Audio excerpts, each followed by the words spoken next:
Governor, I look forward to debating all those points you brought up in your campaign speech on the debate stage. Let's talk about that. Here's the message from the people of Arkansas to my fellow Republicans tonight. And you all that know me and have heard me speak before, you know I normally don't write a speech. I like to walk around, I like to just talk with the people. But because I'm delivering a message from the people, and these are their words, and I want to make sure that I don't forget anything, I wanted to write it down for you. Please listen to what the people have had to say that we, the Republican Party, must hear. There is a great disparity between the Arkansas that our government tells us we have versus the Arkansas that most of us live in. There is a great divide between those few prospering off our state government and the forgotten people who pay for that prosperity. There is something wrong when people fear their state government instead of our government fearing the people. There is something wrong when our state house is viewed as the marble palace rather than the servants' quarters. There is something wrong when our government agencies, supported by our people's money, use our state agencies to destroy families, regulate businesses out of business, and tax our people into poverty.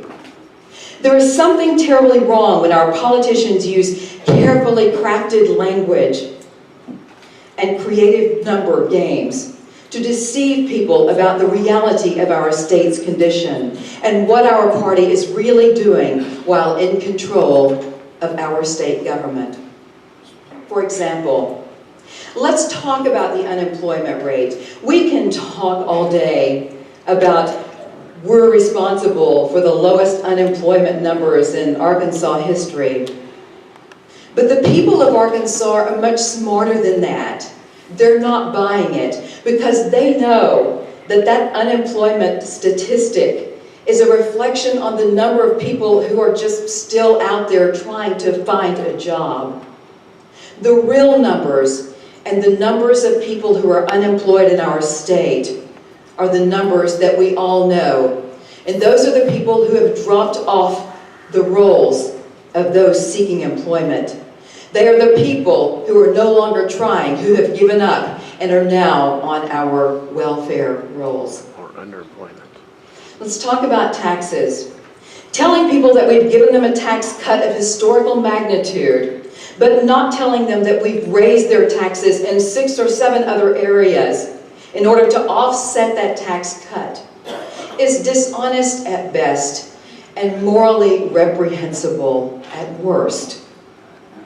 Folks, excessive taxation is much more to me than just a fiscal issue. It is a moral issue. And the Republican Party is supposed to be the party about moral values and about the people.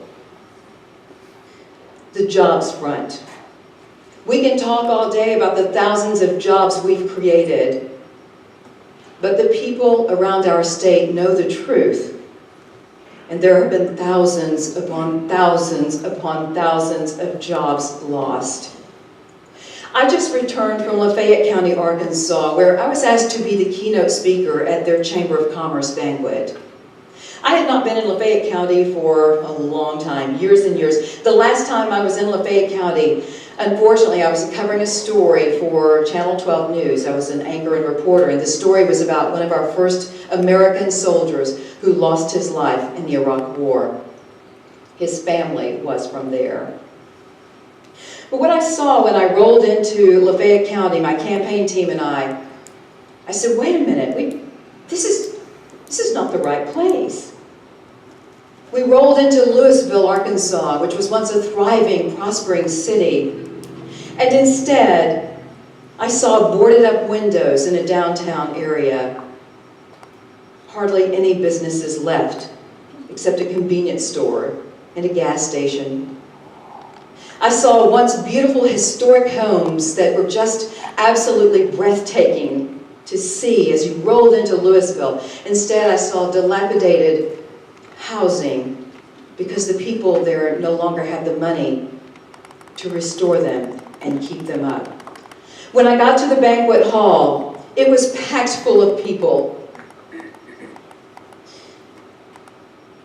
And what the people told me is that all their jobs were gone. The industries had moved out, and there was very little left to support the people who remained there. They told me that in the county's largest cities of Louisville and Stamps, that they had lost half their populations because there were no more jobs.